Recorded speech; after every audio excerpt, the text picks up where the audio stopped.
अमोल चंद की बहन बीमार थी। वे उसे समझा रहे थे, देखो बहन, हिम्मत न हारो, तुम ठीक हो जाओगी।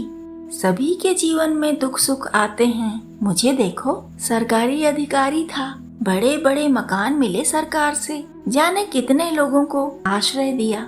कोई हफ्तों रहा, कोई महीनों रहा, सब ने मुफ्त में खाया पिया, फायदा उठाया, पर बाद में किसी ने पलट कर पूछा भी नहीं।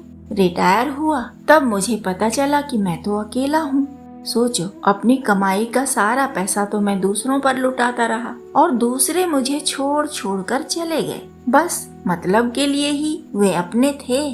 मैं अगर हिम्मत हारता तो जी नहीं पाता। यह लड़का विक्रम, यह भी तो अकेला ही रहा। उसे तो अपने माता पिता की सूरत तक याद नहीं, नाम पता नहीं। कभी सड़क पर, कभी मंदिर में, कभी होटलों में काम करके पेट भरता रहा।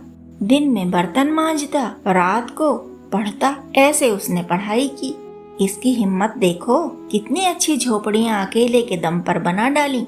जमीन तुम्हारी है, सामान मेरे दोस्तों ने दिया, पर मेहनत तो अकेले विक्रम ने ही की। मेरे दोस्तों के बच्चे थोड़ा बहुत मदद ही तो करते थे बस, पर उसे भोजन की चिंता नहीं रही। तुमने माँ की तरह उसे रोज सुबह शाम भरपेट रोटी खिला दी।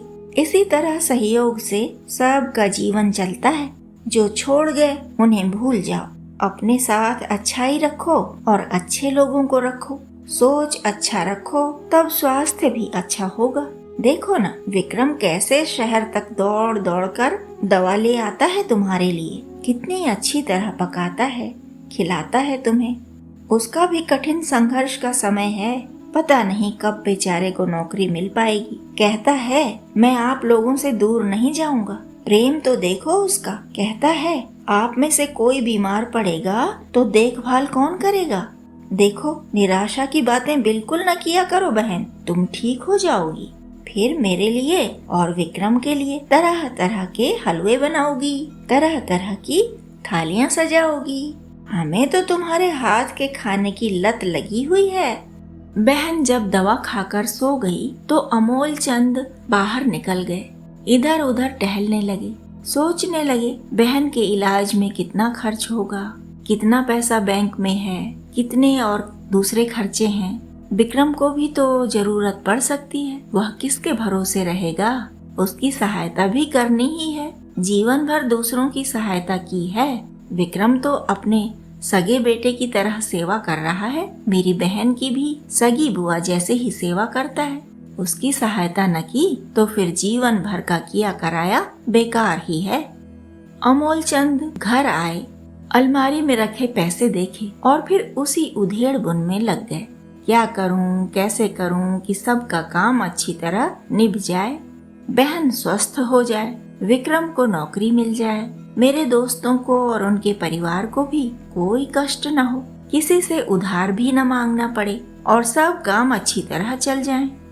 वे सोच ही रहे थे कि बाहर से आवाज आई, काका आप हमें पढ़ा देंगे। अमोल चंद ने देखा, आसपास की बस्तियों के बच्चे थे। अमोल चंद दयालु मनुष्य थे और जानते थे कि ये सब गरीब घरों के बच्चे हैं।